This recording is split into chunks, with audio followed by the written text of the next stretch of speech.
مرحبا بكم في قناة ملاك. لا تنسوا الاشتراك في القناة وتفعيل زر الجرس ليصلكم كل جديد.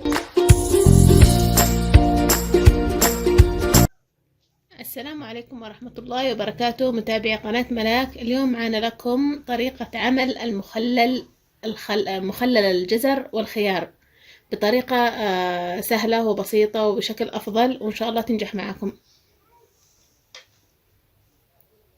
معانا هنا سكر، ملعقة ونصف سكر كبيرة، ملعقة ونصف. ومعانا هنا 2 فلفل أخضر، و4 فصوص ثوم، وملعقة ونصف كبيرة من الملح،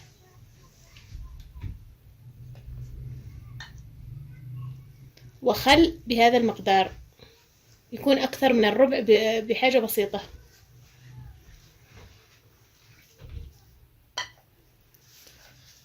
ومعانا هنا ماء معقم. طبعا الماء ضروري هنا معانا، ملاحظة ان الماء ضروري يكون معانا ماء مقطر او معقم، يكون ماء نظيف مش اي ماء. اولا نضيف السكر،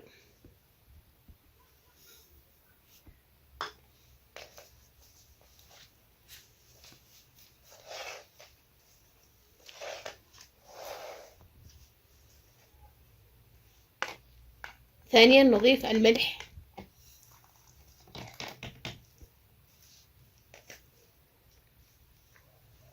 والخل الأبيض.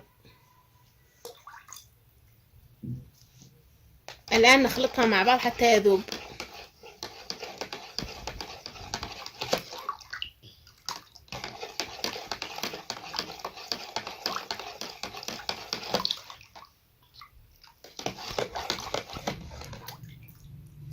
بعد أن خلطنا المكونات بشكل جيد وذاب السكر والماء والملح والخل،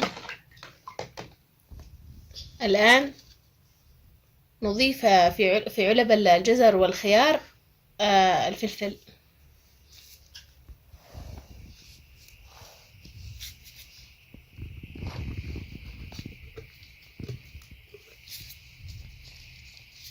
ونضيف أيضا هنا فصين من الثوم، وبنفس الطريقة في الجزر.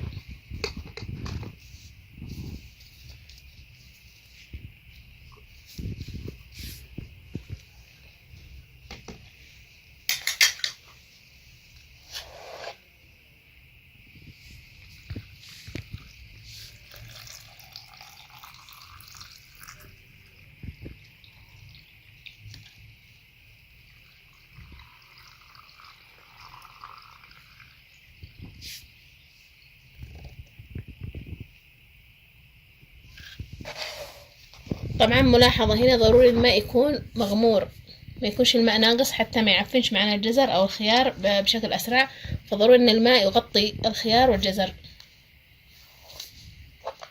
خلاص الان نغطيها بشكل محكم،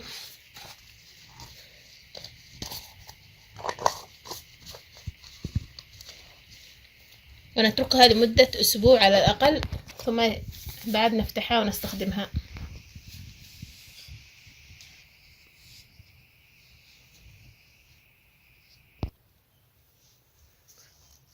وشكرا لكم على المتابعة، وانتظرونا إن شاء الله في فيديو جديد بإذن الله، وإلى اللقاء.